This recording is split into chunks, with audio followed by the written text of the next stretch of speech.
We are live. Welcome back, ladies and gentlemen. I am one of your hosts, Blake Ruffino. Alongside me is my co-host, Joe DeLeone. Joe, what's happening? Not much. I got back late last night at like 8 o'clock from Mobile, and I went into a coma. Went right to sleep, woke back up. You can kind of see me this morning. I was a little groggy. No sweet sleep during the week. We're back. I'm excited to talk about Tommy Rees because it is mind-blowing that was a move that went down, Blake.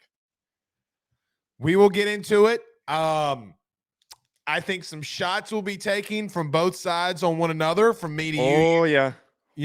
So let's just say this. Tommy Rees to Alabama is extremely interesting to me. I came on this show and justified why Joe Brady wouldn't come and saying that, look, all the offensive coordinators that Saban hires have head coaching experience. Mm-hmm. Then he goes and gets 30-year-old Tommy Rees, which I do think there are some – we had mentioned this, and I told you some sourcing had said Nick wants to get back to a philosophy. Nick is going to get back to the philosophy under Tommy in reference to how they structure things. Yes. Now, is it going to work? Is Tommy Rees a good play caller? That's something completely different. We'll talk about that here today. Who does Notre Dame go after? You are our Notre Dame fanboy. Fanboy? Oh, come on. You can't use a better word than that, fanboy? I'm not an expert, so it's not like I've got... Oh, listen, there's so many things I could say, like, do you want me to call you a Catholic altar boy? Because okay, well, that's a lot worse. That one's a lot worse. So you know what? I'll take fanboy. Especially if you're a priest.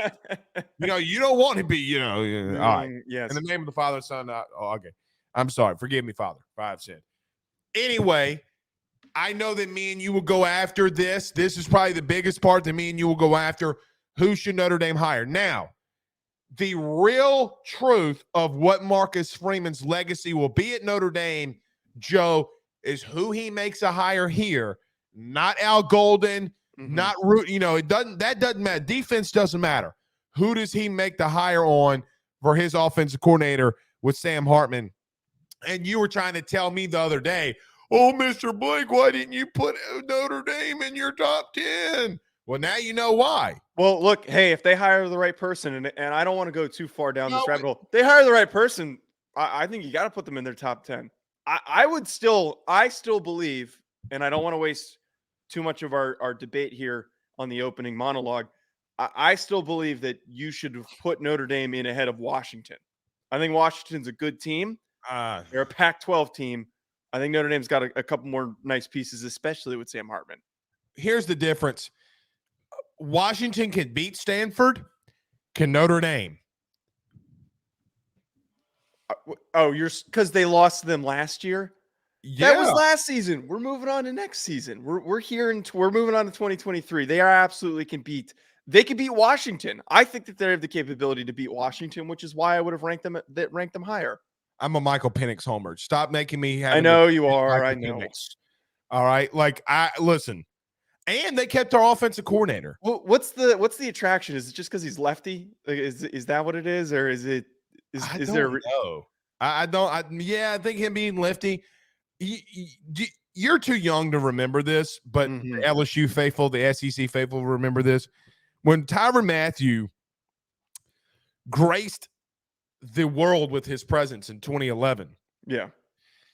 There was a video on YouTube that came out. It was called The Honey Badger. The Honey Badger don't give a shit. The Honey Badger takes what he wants. I remember that.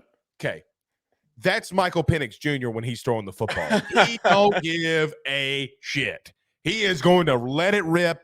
He doesn't give two Rudy Poos who you are. I just like that, dude.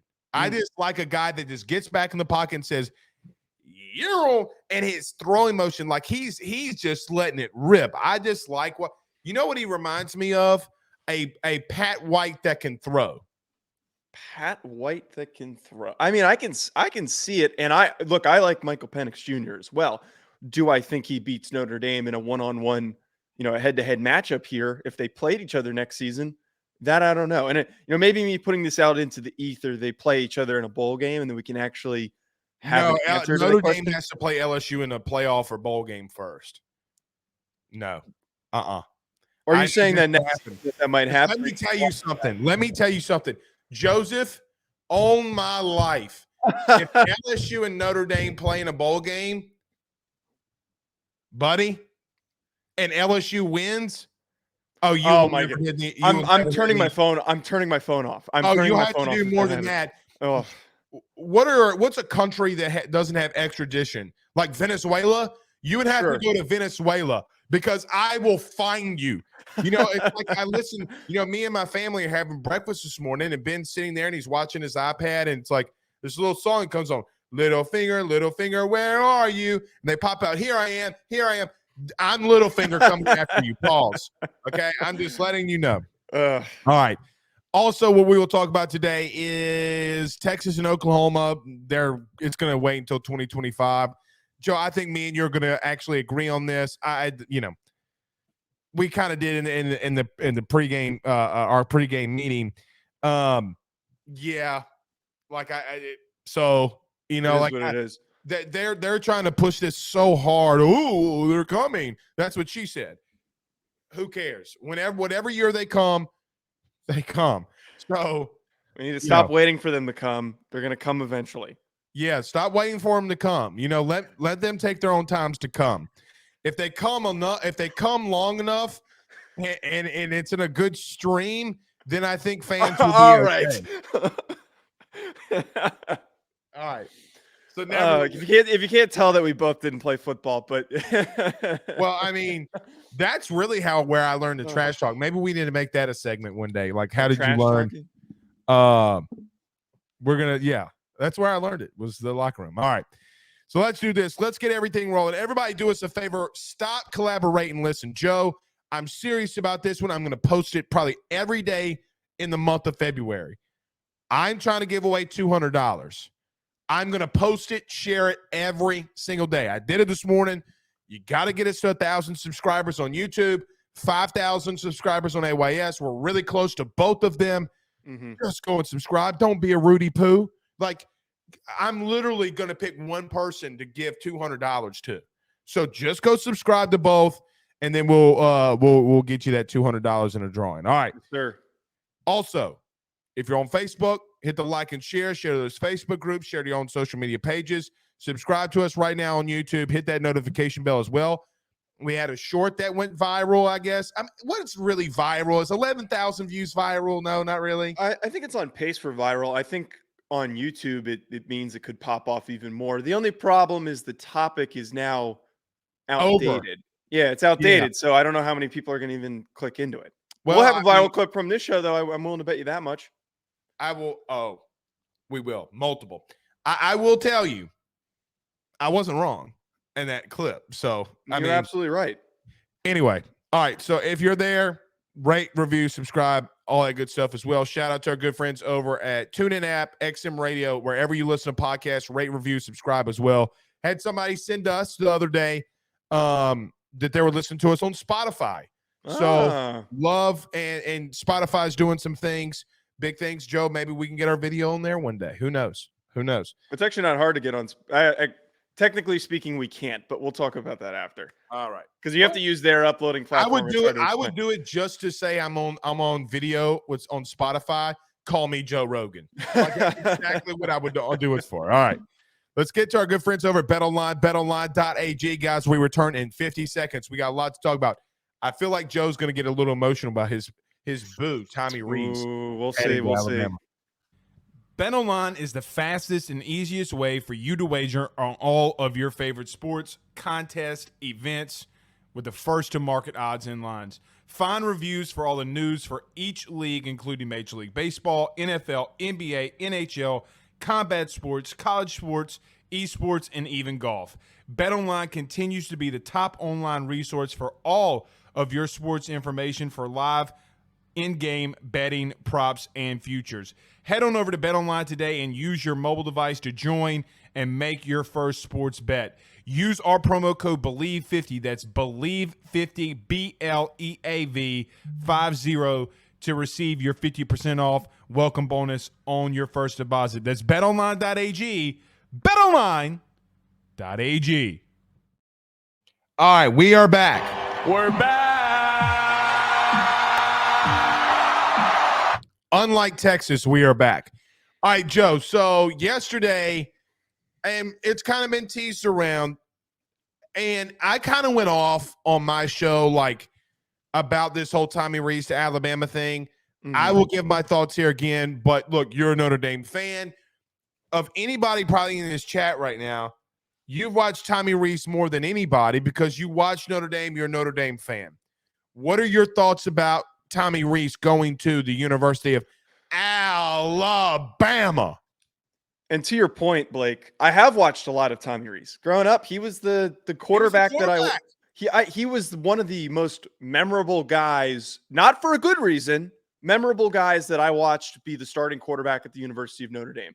And it's kind of funny, the level of frustration in watching him play translated perfectly in the way that he called plays as the offensive coordinator.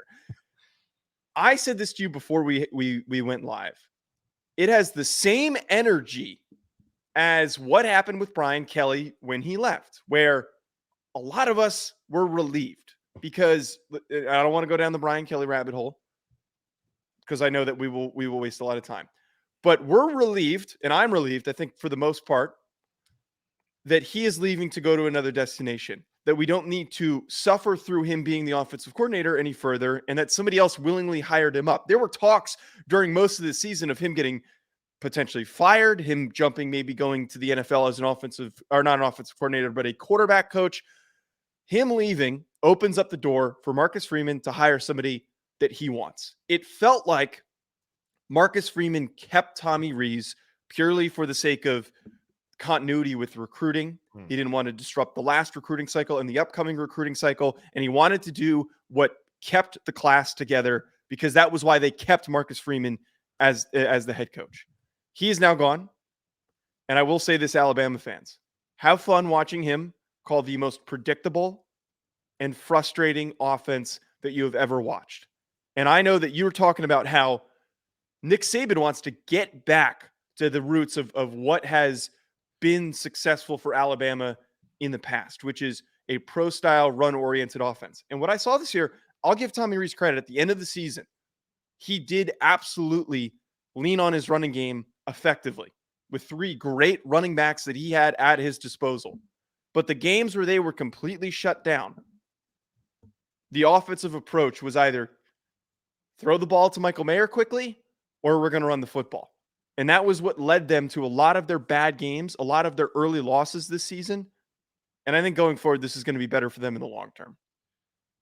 All right, I say this in a non-joking way, not trying to argue. And I think that you'll know that I'm being serious when I say this. Okay. Number one, Alabama right now and probably will have more talent offensively than what Tommy Rees saw last season at Notre Dame and what I think that he would see moving forward at Notre Dame. I think you got to give Alabama this more than anything. They put more offensive players in the league than Notre Dame does. Yes. Okay. So I just want to go ahead. All I was going to say is I agree at quarterback. I agree at receiver. I agree at running back. I don't not agree on with not offensive line. Yeah, not an offensive line. He's never going to have a better offensive line than the one he had at Notre Dame, especially this past year.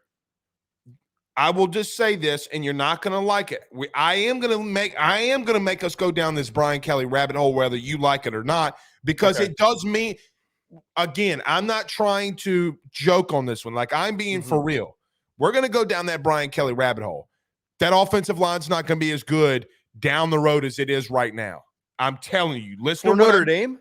Yes. Listen to what I'm telling you. Okay. I will get to my reasons as to why it's already starting. Okay. All right. Tommy Rees will have better talent at Alabama, in my personal opinion. However, this is the truth of why Nick Saban is hiring Tommy Rees. Number one, he wants more control of what's going on. We've seen coaches that get older, whether it be Bobby Bowden, whether it be Joe Paul. Now, I don't want to compare Nick Saban to those guys because I still think that he has a lot more wit to him, fire to him, energy to him. He's not really losing his mind.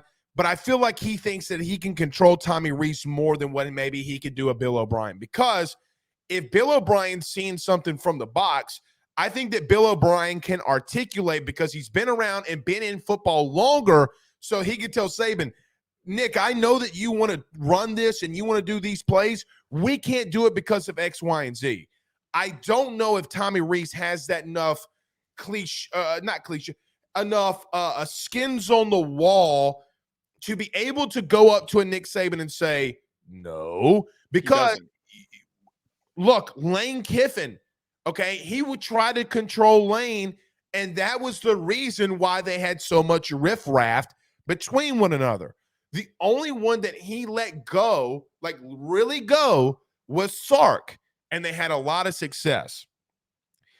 Number two, this is a philosophy change for Nick. There have been multiple games over the past 2 seasons where under Bryce Young, they would have 40, 45, 50 passing attempts, and they would lose a football game. With that being said, Nick has always had a philosophy. Listen, in 2000, I was a very chubby 10-year-old boy when Nick Saban was hired. Nothing changed. I'm still chubby. 2003, he wins a national title at LSU. He gives a persona around LSU that we are a run-first football team. And for for everything that LSU was, they continued that tradition under Les. Everybody knows that. When you got off the bus, LSU's a running football team. He did that at Alabama. You have Mark Henry. You have Mark Ingram, Derrick Henry. So many great backs. Alvin Kamara was a part of that running back room. When in the very beginning of his career, he wants to get back to a philosophy of running the football. However, and number three, you're not going to agree with this. This is a massive win for LSU, and let me tell you why. Tommy Rees has not been outside of the cocoon shell and offensive play calling philosophy outside of under Brian Kelly more than 3 years.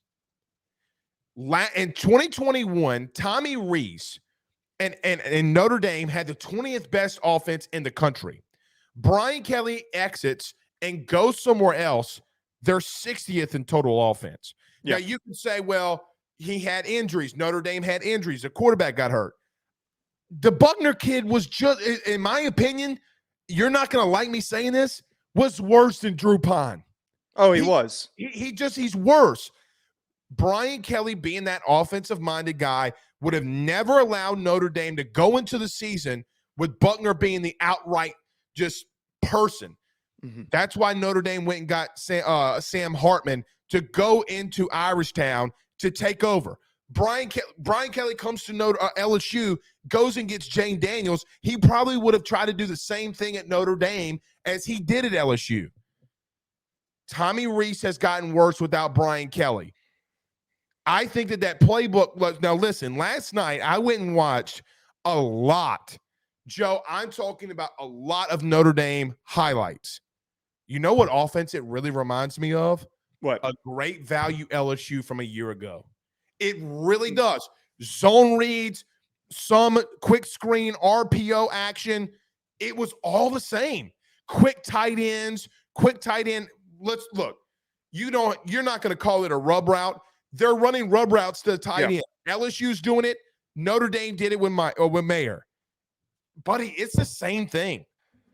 I understand where you're coming from with saying that this is better for LSU. Look, you made the statement that Tommy Rees got worse under Brian Kelly. I argue he was worse. He was already worse. I'm not saying that I don't think that Tommy Rees can't be a successful coach, but for him to be hired without proven results for this position is really freaking weird to me. It's a really weird move by Nick Saban.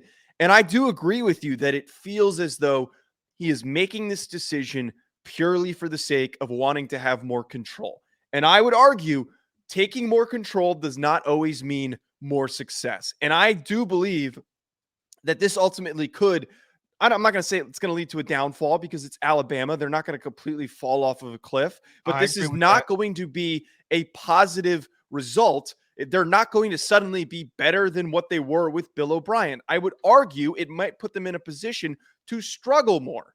I do not have faith in what Tommy Rees has done. And frankly, if you're hiring a kid, because in the coaching world, he is a kid. If you are hiring someone that young for those reasons, you are in a very, very bad spot. If that you're hiring the guy because you can control him and because his offense stunk last year, and I know that there were limitations, but they, let's be honest, played a cupcake schedule for most of the season. The way that they played against Notre Dame, right? The way that they played against USC is a pretty clear indication of how bad that they are offensively. I agree with they that. were. And buddy, I look, I joke about this a lot. Marshall did nothing special. No, nothing. They did nothing special. You know who else didn't do anything special? Stanford. You know why Stanford won that game? They literally ran the same defensive sets that Marshall did. You know that. Yes. Okay. Yes. It is incredulous to me that you cannot make adjustments. That's the biggest thing is like, Tommy, why aren't you making adjustments? Well, that's why I'm so frustrated by this hire. It's the predictiveness of the offense. And I've sat and watched these games and I'd be like, okay, they're going to go run Michael Mayer's getting the ball on this play. You know, they're running the ball right between the guard and the center on this play. Watch, they're going to do that right now on this play. It is so predictable, but that's the biggest issue, Blake, is that he doesn't adapt. We came into halftime against Stanford and Marshall, and they're running the same crap. The things that aren't working with Drew Pine, who's clearly limited, and you're not trying to re-emphasize running the football and leaning on the things that were working, and you're still trying to do the same silly little things that aren't producing yards. He keeps trying to do it. We see him have meltdowns in the press box because I think he knows part of it's on him, and he should know it's on him. Yeah, but the only thing is I still think that he's going to have some relative more success because he's at Alabama. I just think that he has, but then I think about this, Joe. I say he's got better weapons. They don't have a tight end like Michael Mayer. They got some running backs that will be good. Now they're trying to bring in some receivers. Look, I've made this well known, and I'm not a Bill O'Brien homer. But if you think Bill O'Brien was bad, what in the good God blessed world of above and tarnation do you believe that Tommy Rees is a better offensive coordinator than Bill O'Brien is? Look, you can hate Bill O'Brien all the live long day. You could say that he traded DeAndre Hopkins, and we've talked about this, that he traded DeAndre Hopkins for a packet of ketchup, a cinnamon roll, and a frosted honey bun. But the bottom line was the Cardinals are now trying to ship him out too because he's a cancer in the locker room. Bill O'Brien is a really good offensive play caller. Situationally, can he be bad at times? Sure. But Bryce, here's an example. Bryce can't throw interceptions in the red zone either. It's not always on your OC when he's calling a play. I cannot understand in the life of me what you think, like, what does Tommy Rees do that makes him so amazing? Like, I don't get it. Joe, I wrote this down and I tweeted this out yesterday. Think about this. Notre Dame, they got worse in every single offensive category from 2021 to 2022. Every one of them. There wasn't one thing that they did better. They didn't score the same amount of points. They were worse on third down. They had more penalties, and they were older. That offensive line was older. Mayer was in his second year. You had a second-year quarterback that got hurt. Drew Pine, God bless his little soul, Drew Pine didn't even – look, you're not going to like me saying this. He's not a good quarterback. No, he's terrible. But he did what Tommy Rees did tell him to do, and y'all did start to win. That is a little something because they stayed inside a system. Yes. Let me tell you why I think here's the justification. When Bugner went down, Drew Pine enters. And let's call what Drew Pine is. A Rudy Poo. Okay? And since he's Rudy Poo, they really went after him and just staying in the system. They completely turned their season around and went 7-1 on the way out. Well, I think that a guy like Saban looks at that when you have a guy like Jalen Milroe, Ty Simpson, and saying, I want these guys to be a part of the system. Outside of Tua coming in the second half and beating Georgia, Alabama has not won national championships with their best quarterbacks. No. Bryce Young should have won a national title at Alabama. He didn't. As a starter. They won national championships with 2 Cokes and a line of Sprite. AJ McCarron and his really, as Brett Musburger would say, his really attractive girlfriend, now wife. What's his name? It's on the top of my head, and now I can't think of it. Jake Coker was another guy that they won with. Mac Jones is another guy that they won an. Greg Red Rocket McElroy. What do they all have in common? They are system quarterbacks. Yes. Saban wants to get back to the good old days. That's his justification. I'm telling you, I don't have to know or cover Alabama. At some point, the writing's on the wall. Yeah. And one thing's for sure, though, I don't know if Tommy Rees' system necessarily sets up these guys for success. The one other thing separate from me talking about the predictiveness of it, one thing we did see where they struggled offensively, and there were a lot of games where they did win, and we watched teams crawl back in and then almost get back into the game at the very end of it. What was so frustrating for me watching Tommy Rees is that they did have a lot of really nice results running the football. And I'm sure that is what Nick is excited about, knowing that they just signed 2 top running back recruits, and they've got a bunch of other guys on the roster that looked promising behind Jahmyr Gibbs last year. They've got the talent. They've got a lot of really good running back talent that they can rotate and lean on, like we've seen them do in the past during those years when they won those national championships. But the problem with Tommy Rees' offensive approach is I am yet to see him properly adapt when a defense steps up and stops the run game. Every time that their opponents have completely slowed down their run game, nothing is opened up through the air. It's a lot of third and long, a lot of third and medium, and them not completing passes. And you could make the argument that was a Drew Pine limitation, but at the same time, with the talent that they had on that roster, they should have been able to convert, score more points. You can't just get completely neutralized because the defense knows how to play your run game effectively. Here's the flip. I agree with that. Mm-hmm. And you make a very good point. Here's why. Just because you have more talent and just because Alabama's going to give you more talent doesn't mean anything when the defenses that you're going against has just as equal amount of talent. What do I mean? You're going up against, hypothetically, throwing this out there. In not so many weeks, if you make it to a SEC title, you're going against Georgia. Tommy Rees is not going to outsmart Kirby Smart in that defense. He's not going to know what to do. I'm telling you, he's not. Yeah. You got to go up against LSU. And a guy, really, Joe, that we haven't talked about that's really doing some good things in recruiting, buddy, at the end of the year, you got to go up against Hugh Freeze. You're going up against a lot of good defenses and a lot of good recruits that these teams are bringing in. Look, I am not saying that Tommy Rees is going to be an outright fail. But what I will say is I think that he is not bad. You're downgrading from Bill O'Brien to Tommy Rees. Like there's no other way that you can make the argument to me, the justification until we see Tommy Rees on the field, that Bill O'Brien is a worse offensive coordinator than Tommy Rees. So you make a really good point here in saying that maybe on paper for Nick Saban, this hire makes sense for him to be like, oh, this fits the philosophy. This gets us back to what I want to do. But that's not how Nick Saban needs to make this hire. And it almost makes me think that Nick is still in the thought process of, I'm the one who runs the SEC. Everyone else has to adapt to what I do.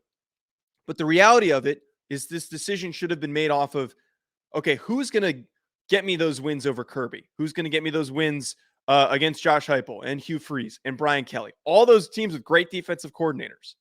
That was what the approach needs to be. It is a different era in the SEC. And I know, Alabama fans and also college football fans in general hate to have the discussion of, is Nick done? Like, is his tenure as the guy running the conference done? And I'm not saying that it is, but moves like this are troubling. Let me ask you this. How is it not when you have an SEC team that just won back-to-back national titles? Because Nick still has it in him. Nick's nobody's saying he doesn't have it in him. Crazy. It's crazy for me. Like, I can't fully commit to the Nick Saban is done thing because we've seen him turn things around really quickly when they have a down year. That's not what you said, though. You said the guy that leads the SEC. Yeah, Nick Saban ain't leading the SEC right now, big dog. For sure, he could. But if he had done this hire correctly, they could be leading the SEC again next year. They have the talent. They recruited really freaking well. They're going to get back to where they were, but I don't have a lot of faith in Tommy Rees. And look, you said you don't want to commit to saying that this is a failure. I think that this is going to be a failure. I do not believe that this result will be positive. I don't know if it results in Tommy Rees getting fired. Go ahead. No, I'm just saying I don't know if it results in him getting fired or how this ends, but I don't think that this leads to a national championship. It absolutely Nick won't does not. fire him. He'll get another job somewhere. He'll Yes, magically get a job somewhere. yes. Here's the only reason why I'm not going to call it a failure yet. I think that college football goes in cycles. And your back-to-back national champion, what did they do? What is their philosophy? Defense. Run the football. They hadn't hired a DC yet. They're getting Tommy Rees to come in back and run the football. Bro, look, LSU as an example, they had, under Les Miles, they'd run the ball 70% of the time. This first year under Brian Kelly, they shattered the record for most total rushing touchdowns that they've ever had in a year. Ever. Dude, they're running the ball over everybody. Joe, they were closer. LSU was closer to 200 yards rushing per game than 100. Mm-hmm. I think Nick knows that something that we are not seeing. And I think that it is that maybe in college football, you got to get back to a little bit of running the football. What people think about all the times in the NFL, it's, all these great quarterbacks. It is, but you still have to go out there and run the football. Look at what Jalen Hurts is doing in Philadelphia, a guy that he knows. You got to be able to run the football to control the game and control the clock. The only reason I won't completely commit to him being an outright failure is I don't know who they're hiring at DC yet. Now, I will tell you this, Joe, more than I've ever done before on this show.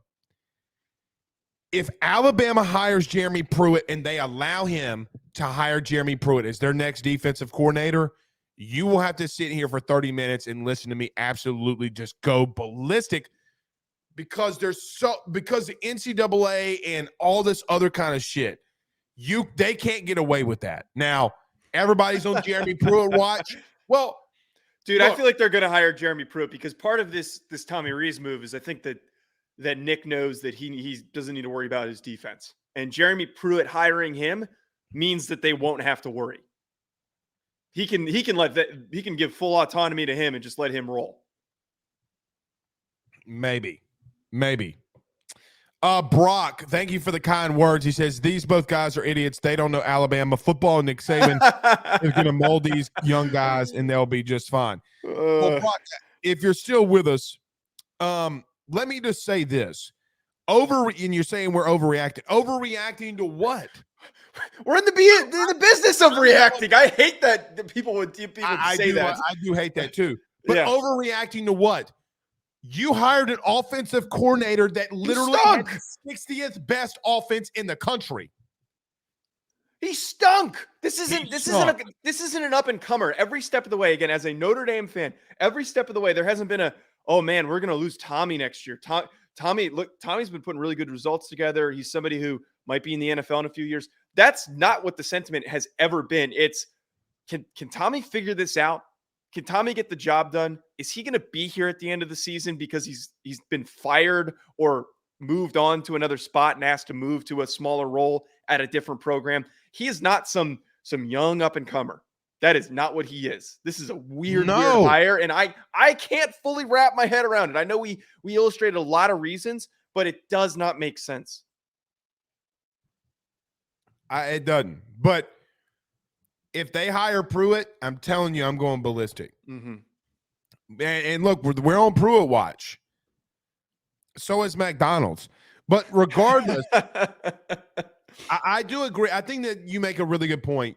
Yeah. That Nick doesn't have to necessarily worry about his defense if Pruitt's here because they have the same defensive philosophy and he's comfortable with Pruitt. The only other thing with that though is I feel like there is something that look. I don't know if Nick thinks he's losing his grip, but look, if you nobody like Alabama fans are on Twitter ripping me alive, saying that I'm just an LSU guy or hater, and I'm like, dude, Tommy, like if LSU would have hired Tommy Rees, everybody would. If Tommy Rees would have gone to any other school in the country, people would call it a bad hire. But because Nick Saban did it, it's fine. Decision. Now, here's another thing, okay, and to play devil's advocate with you a little bit. Yeah. Nick has hired some really damn good offensive coordinators, though. But, and we talked about this when we were debating candidates. A lot of those guys that he hired had a proven track record, were head coaches elsewhere. You're right. This one is, it's like a clump of guys, all the good offensive coordinators that he has. You could sit and mark down all of the traits that align with them. And then all the way over here would be Tommy Rees. There's no continuity. There's none. We can't draw from past experience and say, well, when he hired so-and-so, that worked out. This is unlike any other hire, unless I'm missing something. This is unlike any other hire that he's made for the offense. So I'm trying to find what he sees that I don't. I'm really trying to find it, and I don't. Mm-hmm. But you know what I do have? What? A conspiracy theory. I forgot you texted me this yesterday. Let's hear it.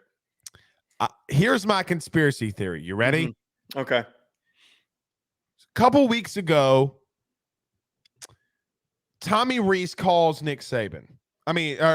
Calls Brian Kelly and says, "Coach Kelly, Nick Saban just called me, wants me to be the next offensive coordinator at Alabama." And Brian Kelly goes, "Listen, do everything you can to be the next offensive coordinator at Alabama. I will call Nick right now and say, look, Tommy Rees is the next level innovative mind." And Tommy, getting all giddy, responds to Brian Kelly and says, "Really, coach? You really believe I'm an innovative mind?" And Brian Kelly responds with, "No, you really fucking suck. But I need you to spy on Alabama and report back to me." And Tommy Rees goes, "Yes, sir, daddy." That is the most ridiculous conspiracy theory that you could have. But you texted that to me yesterday when I was bouncing between flights. And come on. Does Tommy Rees call Brian Kelly daddy? I mean, I'm not going to say yes or no to that question, but no, come on. By the way, not that big of a conspiracy theory. I would just I wanted to throw this out to you. So let's remove for a second all the things that we just talked about, why we're not that high on Tommy Rees. Okay. Last year, we were a little bit higher on Tommy Rees, and Brian Kelly tried to get Tommy Rees. Brian Kelly tried to get Tommy Rees and Marcus Freeman to follow him to LSU. He tried to get them to come, right? Do you find any concern? Do you find any concern in the fact that Nick was able to hire him after? No, I don't. He wouldn't go with his own guy to the SEC. His own head coach who coached him and was his boss. You know who did? You know who did? Mike Denbrock, who was playing Alabama in a playoff. Well, you got the better hire. Mike Denbrock is the better offensive coordinator. I think that Tommy here's the difference. Okay, here's the difference in what people don't understand. I think Tommy felt that if he was under Brian Kelly and continue to be under Brian Kelly, he will never get to call his offense. Mm-hmm. Like what he wants to do. Look, you know this better than most, Joe, because you're a Notre Dame guy. Yeah. Brian Kelly's going to be very heavily involved in the offensive play calling. Hey, I will tell you something else. He was very heavily involved in the Alabama LSU offensive play calling. How did that pay out? You know who called the last 2-point play? Don't know if it was Mike Denbrock. Okay. So as much as people want to dookie and poo-poo on Brian Kelly, no, I don't. I think Tommy Rees made a decision that he wanted to get out of the shadow of Brian Kelly, and it literally backfired. I will also say this too for Tommy Rees' decision making. I think that he decided to stay at Notre Dame because he saw that as an opportunity to cement himself, build up his resume, prove his capabilities as an offensive coordinator with less control. Now that didn't really work out. And as I was lamenting at the beginning of the show, a lot of other Notre Dame fans were lamenting the entire season. And most people were calling for his firing. I think most people anticipated he would not be the offensive coordinator by the end of the year. He resurrected things a little bit, and I think he saved himself a little bit of time. And I was ultimately surprised that they still stuck with him. I think that he is just sick of hearing all of that, people calling for his head. I think there's a little bit more safety with him going to Nick Saban. Because all the pressure goes. I completely disagree with that. It buys him time, though. We're talking about how Saban has more control over him. No, it doesn't buy him that much time because at least 2 years. Bro, think about this. Think about this for just a minute. There is a fan base in the country that's upset that their offense was scoring 41.5 points per game and they wanted that offensive coordinator to be fired. And you think that Tommy Rees doesn't have more pressure on him at Alabama?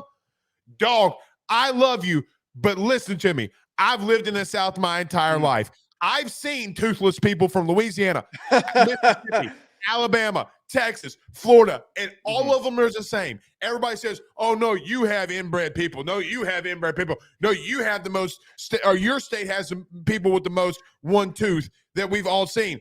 Bottom line is, Alabama football, to their credit, is a different animal. It's a different beast. And if you're going to convince me or try to convince me that Alabama fans will be more up, like, that's not so much what I'm saying. Dude, they wanted Bill O'Brien fired for scoring 41.5 points per game. That's not so much what I'm saying. Alabama fans are going to are going to react the way that they do. You know, that is what it is. I'm not saying more from the fan perspective. I'm more saying the safety and the protection that comes from Nick Saban handpicking him. Like, this is a circumstance for him to step into and to buy a couple of years' time. Let's be completely honest. If Notre Dame finished with 3-4 losses because of a lack of offensive success for back-to-back seasons, he was out of a job. And that's kind of what it was trending towards. That was the direction we're going in here. I'm just saying it's less pressure because it buys him extra time.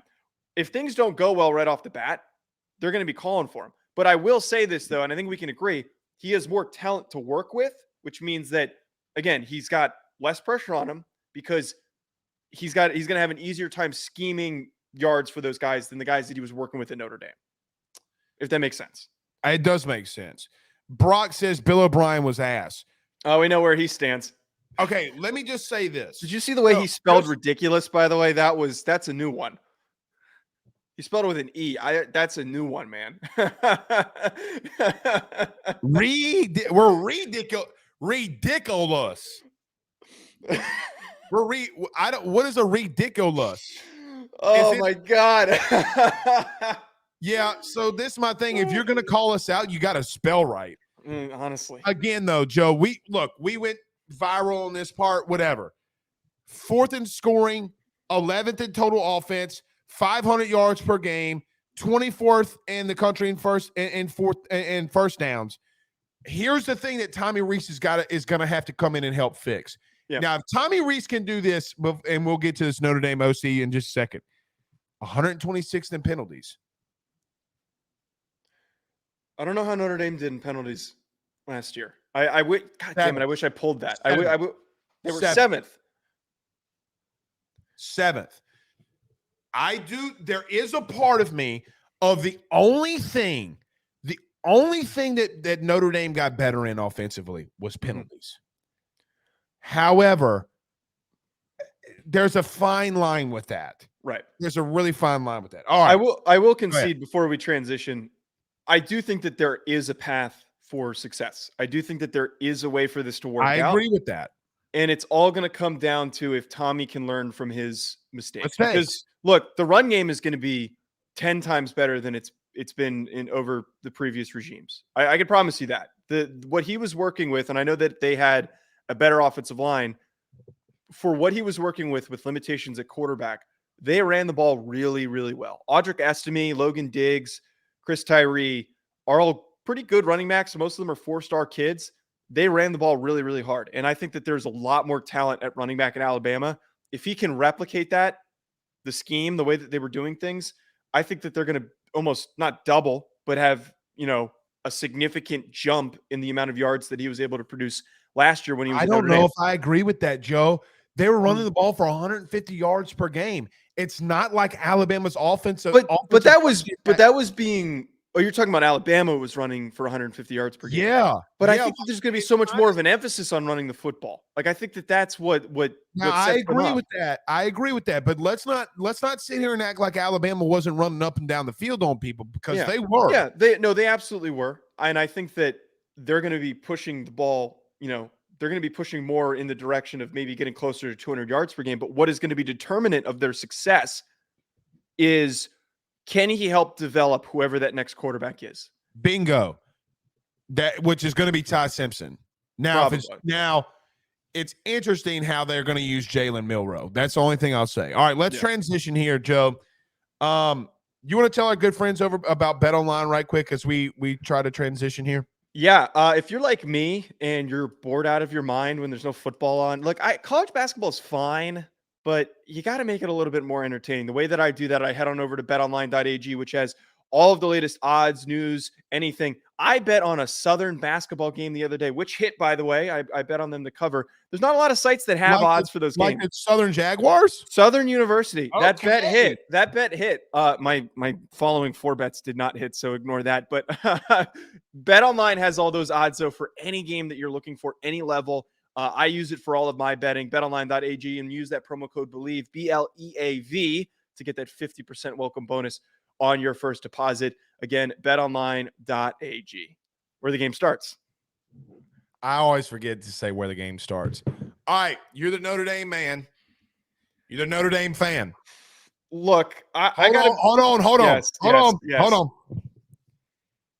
If these 2 words come out of your mouth, I'm cutting the show off. What is it, Mike Denbrock?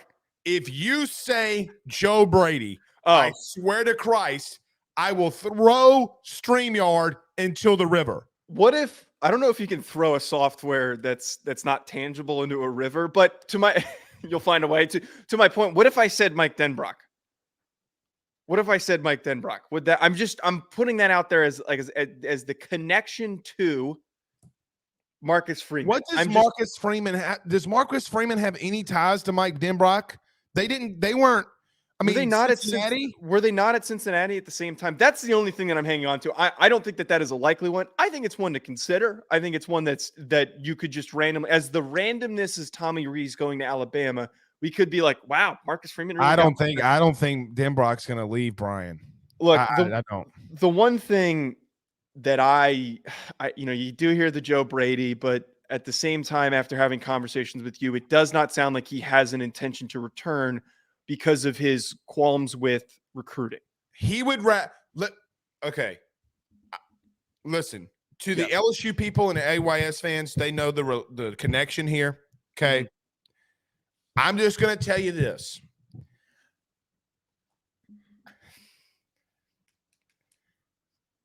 How do I want to say this? Just let it know that it's been known to me. It has been given to me. That Joe Brady said that he would rather brush his teeth with sandpaper than recruit again. So it's not happening. It would utterly shock me. Like I would be more shocked that Joe Brady's going to Notre Dame than Tommy Rees going to Alabama. And you know how shocked I am behind that. Right. So I know that there's a lot of, we're going after Joe Brady, but I'm sure they're going after Joe Brady, but I agree with you after we had some conversations this week. I don't think that it is a likely thing. One name, first of all, what I can say is I don't have any inside information on this. I have simply just been reading up on what the possible candidates, and I have never seen a more diverse, a wider range of names. Every single article has different names. There's no consistency. There's absolutely no consistency. I will say one name I hate. I keep seeing Joe Moorhead, who was very inconsistent as an offensive play caller in Akron. Like, are those results that we want to translate to being the offensive coordinator. I do kind of like Byron Leftwich. That's one I keep seeing pop up. I don't know if Byron Leftwich has any intention or interest in coming back down to the college level. I don't know if he wants to wait out the cycle and maybe take a quarterback coaching job in the NFL. But I will say that Byron Leftwich was unjustifiably fired from his position with the Tampa Bay Buccaneers when their defense was a lot of the cause of the problems for them not winning games that they could have won this past season. They were one of the best offensive teams in the NFL with a 46-year-old quarterback, a banged up offense across the board, and aging receivers. Like I think that Byron Leftwich is a really talented offensive mind. If you're Marcus Freeman, I'm picking the phone up and going after him instead of wasting my time on Joe Brady. If I'm getting someone from the NFL, that's who I'm going for. The Byron Leftwich angle is something that I have not thought about. It didn't even cross. Neither did I until I did. I read some articles this morning. That I will say I do have some slight sourcing, but the only sourcing I have. Oh, you can't say that word without this being played. Oh, I'm not sharing any information. I'm not sharing any information with the sourcing that I have. I don't think it's realistic. That's all I'm gonna say. It's the same as these articles. I don't think anybody really knows. That's the thing. No, they don't. And the problem is when you have a defensive minded head coach, you like a Saban, okay? You never know what trajectory they're going in. Right. You have no idea what Marcus Freeman's what keeps Marcus Freeman up at night. Meaning, I remember having a conversation with Dave Aranda so many years ago. I think it was 2017, if I'm not mistaken. Mm-hmm. And he talked about the teams that go vertical, meaning like he was really like Lincoln Riley gave him issue, like would keep him up. And Dave did a really good job against Lincoln. Gus Malzahn gave Dave a lot of worries. Lane Kiffin. You never just really know where these guys are going. And defensive-minded head coaches, when they talk about offense, it's always all over the place. Yeah. Here's the only thing that would worry me if I'm a Notre Dame fan. You're in February. You're late in this process. You're going to have to go and spend money to get a capable offensive coordinator. I think that there is a willingness to spend money, but you're absolutely right. The timetable's it's effed right now. It's screwed.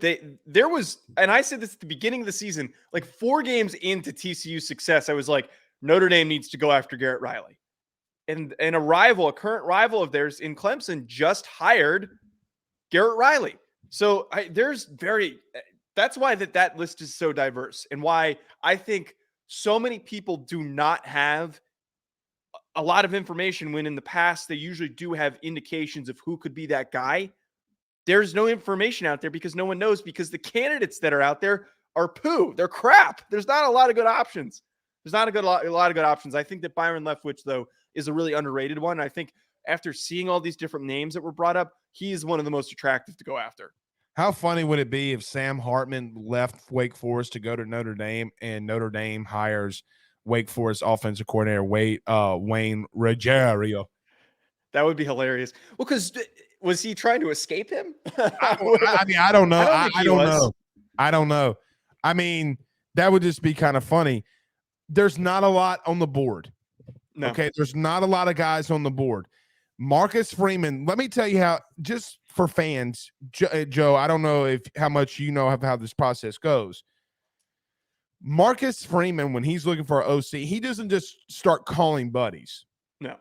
Okay, what normally happens is he calls his agent, and his agent has a long list of guys. Okay, now, do you know who Marcus Freeman's agent is? By just side note, do you? I don't know. I don't. I'm gonna look it up. Good luck, because they don't publicize that. I think it might be Jimmy Sexton, and if it is Jimmy Sexton, because it was when the whole LSU thing was going on. If it's Jimmy Sexton, Jimmy's going to be able to help him out and getting him somebody, because Jimmy's going to have clients. I just don't know where they go at this point. But you know what I want to see from Notre Dame, to be honest with you? I think it is Jimmy Sexton. It is quoting a Football Scoop article from a couple of years ago. Sexton's colleagues at CAA also represent some of the bright. He's at CAA regardless. So You're on Oh, point with but that. well, Jimmy Sexton is not going to allow the head coach of Notre Dame and him not be highly involved in it, because Jimmy Sexton is probably, from what I hear, a very big narcissist when it comes to how he conducts business, but a really jolly guy. Go ahead. Breaking news: an agent is narcissistic. I don't think people would have thought about that. Right. I just don't know.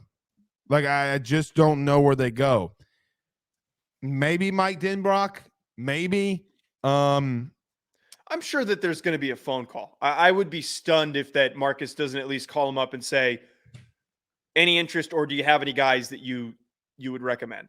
I don't know what their relationship is like. I don't have any information on what their relationship is like, but I would think that would be a possibility. Let me ask you this. When Marcus Freeman called Brian Kelly for help, like, I was just thinking that I don't know what, again, I don't know what their relationship is like. You would think that, well, let me tell you what Brian Kelly has said here. Mhm. Brian Kelly said that him and Marcus are still pretty close.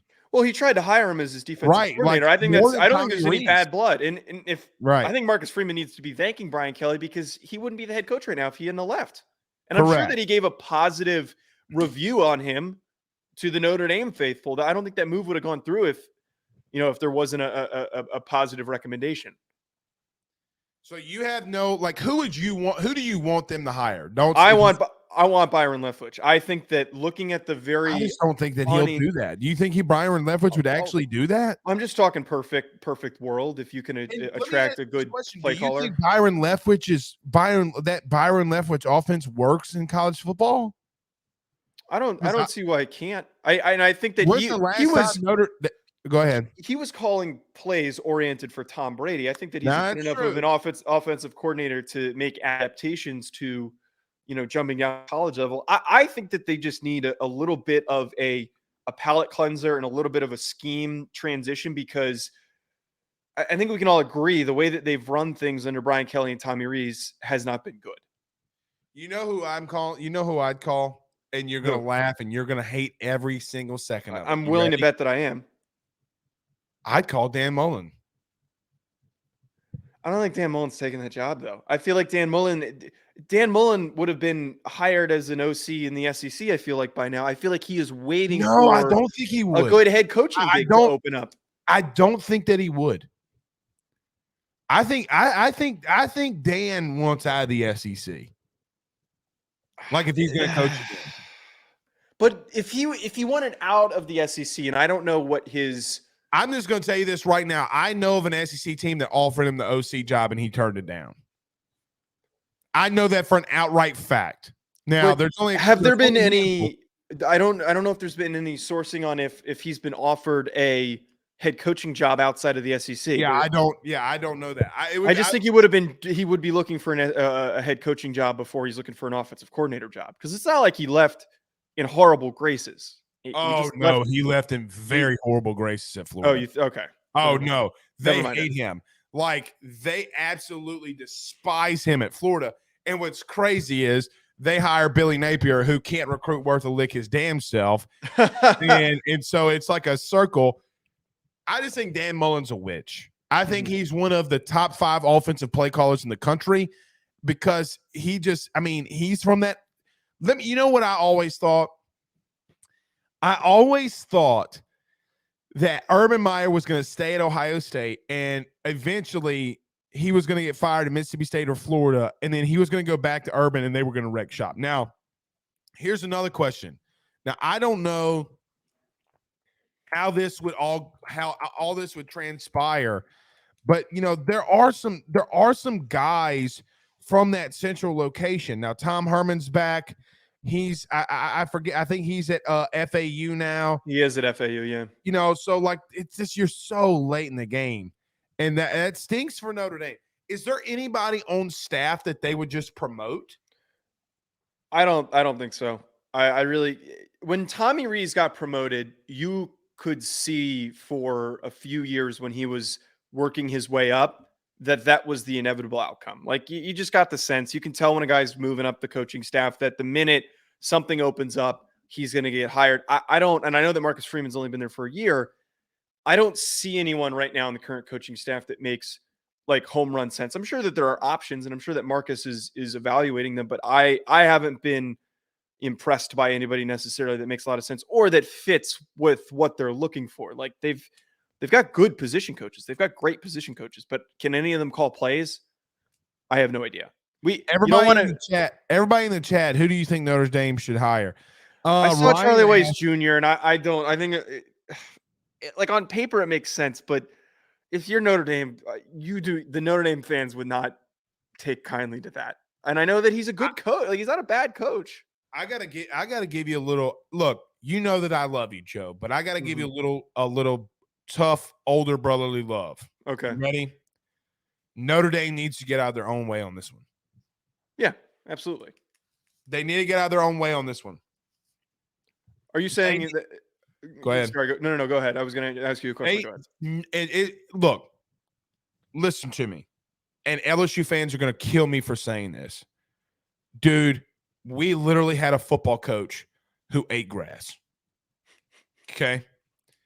He literally ran toss dive over and over and over and over and over again. Mm-hmm. He had running backs like Darius Geis and Leonard Fournette. It took Ed Orgeron to come in and say, hey, this guy, Joe Brady, look, I've been around a lot of good offensive play callers. I've been around Steve Sarkisian. I mean, they were all at USC together. I've been around Lane Kiffin. I've been around a lot of dudes. Joe Brady's one of those guys. That's how Orgeron looked at it. Mm-hmm. I think Notre Dame's got to get out of their way and stop saying this guy's a Notre Dame man or whatever justifications that they're going to make. You got to get out of your way on this one. Yeah. It is an ultimate opportunity for Marcus Freeman. Marcus Freeman could literally change his trajectory and get Notre Dame back into the relevancy that they were under Brian Kelly. He's got to make a home run hire. And if you want to get there, and Joe, I'm going to tell you something. Recruits would go to a school if your offense is dynamic and elite. Yes. They would. You gotta get out of your own way on this one. And I know that might hurt for some Notre Dame people to hear, but deep down, I think everybody knows that that's just truth. I think that I agree with you on that, but it's asking a lot for Notre Dame to not have like my dad went to Notre Dame. Enjoy not winning national titles. I know. If even Nick Saban, Notre Dame fans, even Nick Saban, Brian Kelly, for crying out loud, Dabo went and got a new OC that's not even on his staff. You have to make adjustments, and you got to shut your little Catholic mouths, pause, and you got to get out of your own way.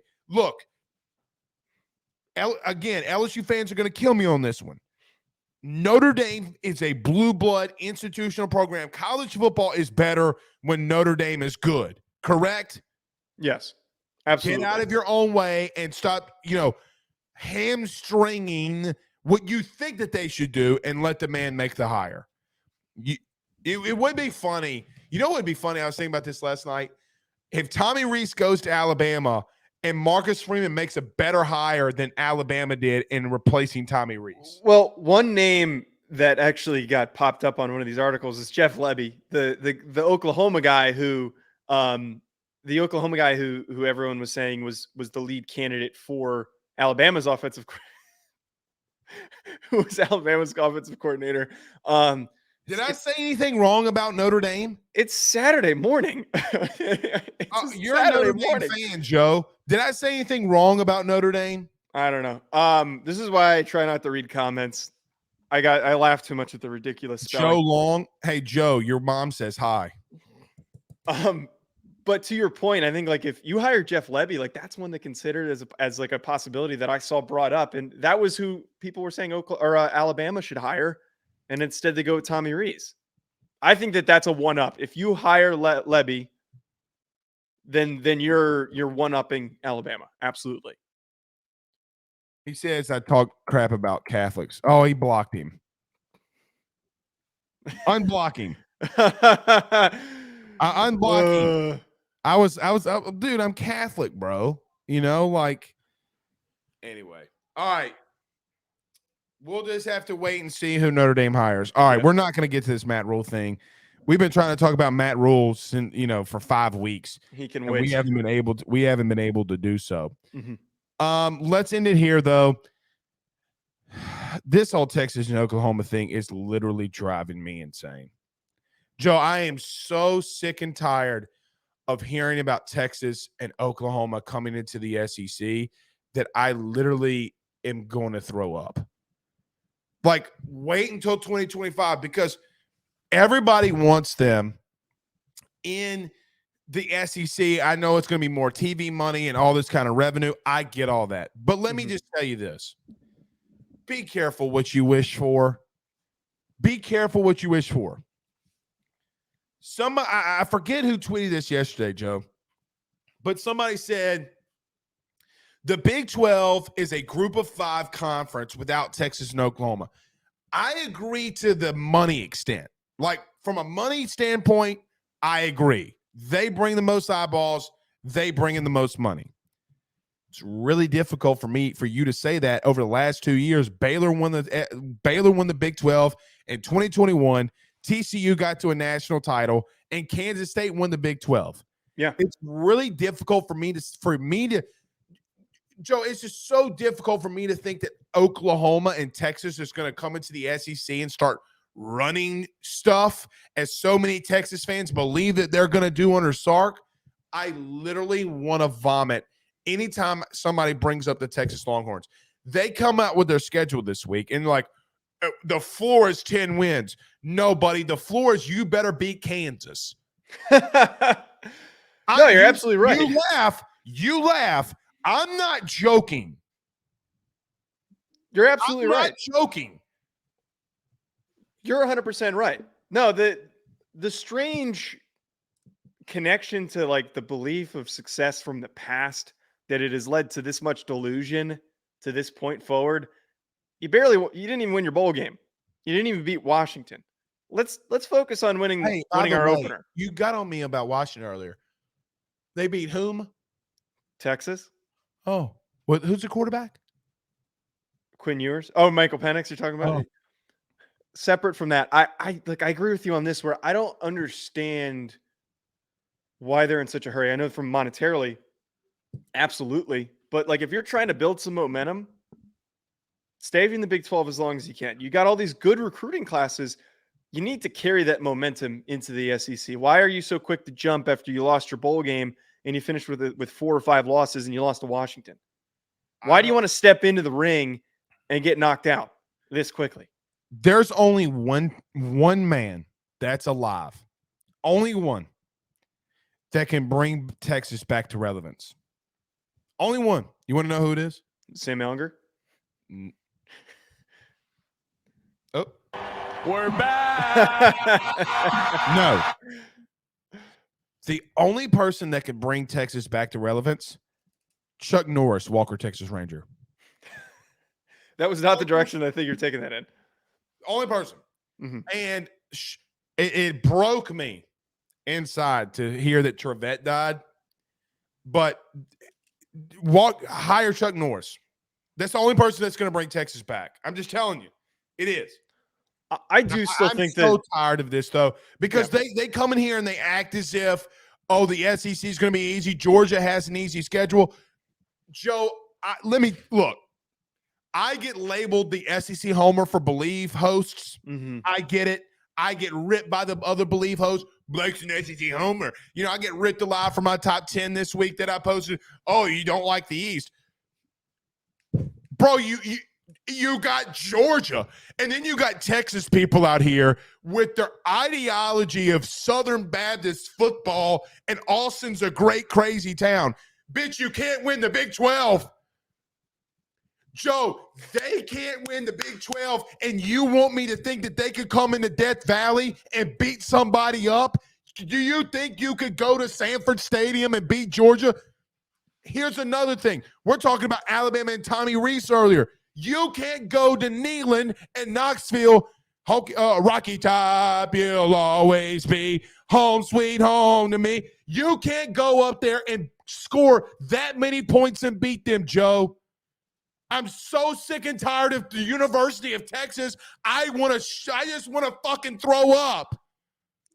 Their success is going to be more comparable to Texas A&M than it is going to be to any of these other top teams. They won't. That's the closest that they're going to get. That's the highest they're going to get. They won't have more success in the first 10 years than A&M did. That is a hot take. You know why it is? Because they can't have that own success in the Big 12 that sucks big titty nipples. Again, we did this a couple weeks ago when we talked about this. I don't disagree that they're not going to struggle. They're going to struggle, but the recruiting success that they've had is noticeable. They've been having great recruiting success, but it wasn't translating. None of it was translating. I think that Sark already very quickly has, as bad as inconsistent as they were last year, Sark has still turned that ship around. They haven't won a national title since Bill Clinton was in office, damn near. You're not wrong. You're absolutely not wrong. They're going to be better than Texas A&M. We have to. Maybe not Bill Clinton. I think it was George W. Bush. But they're going to be better than Texas A&M. I see them being competitive. Won't. They're not going to step. They're not going to step in and be Mizzou. They're not going to step in and be that bad. They're not going to be Missouri. I didn't say that. But you know what? That's basically what that means, is being worse than Texas A&M means being Missouri, basically. Because Missouri's had some good years. Texas A&M had 90 wins in 10 seasons. 90. Okay. Texas can't have 90 wins in the Big 12 because they've had bad coaching hires. They've had a lot of bad coaches. Sark's been there 2 years and couldn't do shit. Brian Kelly literally goes to LSU, wins the West. Shane Beamer has having more success than Steve Sarkisian. Here's a hot take for your ass. Okay. Shane Beamer's having more success at South Carolina than Steve Sarkisian is at Texas. Tell me I'm wrong. He has done better. He also lost to Notre Dame in a bowl game. Which means he's having more success. I don't think that Texas gets their ass beat as bad against Georgia as South Carolina did. I think South Carolina benefited from some circumstances. Big, hairy dog balls all over that Longhorn face. I think that South Carolina benefited from some positive circumstances going up against Tennessee with an injured Hendon Hooker who went down in the middle of that game, and they were able to win that game because of that. Clemson's ass. But Clemson stunk last year. I said since the beginning of the season that Clemson was overrated, and they blew. Clemson would beat Texas. No. Clemson is not beating Texas. They would not have beat Texas last year. Look, they lost. I think hold on. I'm defending Texas here. You're too hard on Texas. Hold on one second. Okay. TCU beat Texas by 7 and then got fucking dog walked by Georgia. And you're going to sit here and tell me that Texas coming into the SEC. Wait. We don't do the transitive property on this show. If I'm not allowed to do it, you're not allowed to do it. Transitive property. Okay. It's about Georgia's got the big balls. Okay. You know that I'm right. Stop with this. Texas is recruiting good. Arch Manning's not your savior. He is a little bit overrated as a recruit. But look, I get where you're coming from. But I'm so tired of hearing about it. It does not mean here's my key thoughts on this. Look, they're not going to have immediate translatable success. Arch Manning's first year in the SEC is not going to be a national championship run. It's just not. It is too hard to transition from the Big 12 to the SEC. It is not. But I do believe that they have the infrastructure, the fan base, the alumni base. The alumni base to eventually produce a good team in the SEC. They absolutely do. They have a history of being a good team. But how can they not do it in the Big 12 then? They've won national championships in the Big 12, and I know that was over 15 years ago, or however long it's been. Saddam Hussein was still alive when they were winning a national title. But it is possible to have. You were in diapers the last time they won a national title. That's not true. It is possible. You were at primary school. Bad coaches will hold you back. But bad coaching is going to hold you back that much. Bad hires, collective bad hires. Nick Brown was a bad coach. But my point is that as soon as Mac Brown is a bad coach. as soon as Mac Brown was done, they haven't had a single good coach. All of those coaches were all overhyped, and they were not the right man to turn the ship around. What's Sark? I think Sark still needs to prove himself, and he might not be the guy. And we talked about how Sonny Dykes might end up being the guy that they end up hiring in 3-4 years. Please bring that. I'm going to keep bringing it up because I think it's possible. It's absolutely possible. I don't know if Sark's the guy, but I think Charlie Strong, I didn't think that was a good hire. I didn't think that Tom Herman was as good of a hire as everyone made it out to be. Guys that didn't really have proven legitimate success at big programs. I'm just so tired of hearing this Texas is back shit. They're not back, but they can get back. That's my point. Can they? But at some point, Joe, at some God-given point, we got to get to a scenario and situation was like, stop saying they're back. Stop putting them in the top 25. Stop saying the recruiting's elite when every year they're getting dog walked. Look, there's obvious media bias that's going to put them in there. It's the same reason why. You think? Yeah, it's silly that all these old school journalists willingly throw them in their top 25s without. They don't even know how to work an iPhone, and they're picking and telling me that Texas is going to be good. Is going to be back. Well, if we're being honest, next year they will be back.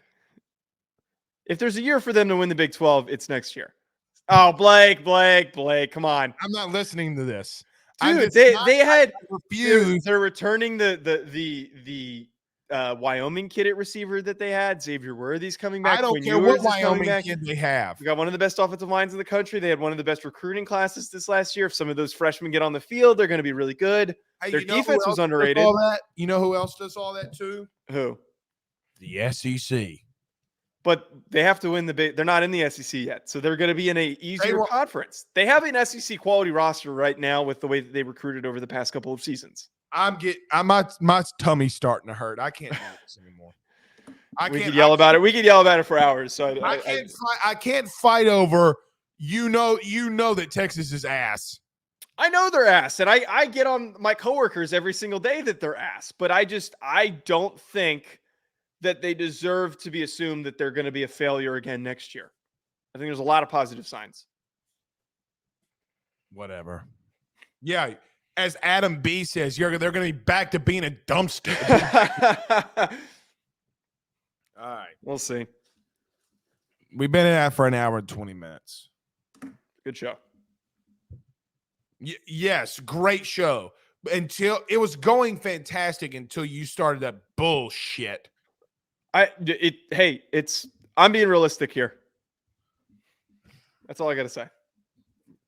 I'm not trying to be biased because I am biased against. I like you were realistic with TCU going up against Georgia, huh? Yeah. I have too much. I'm a Big 12 homer apparently.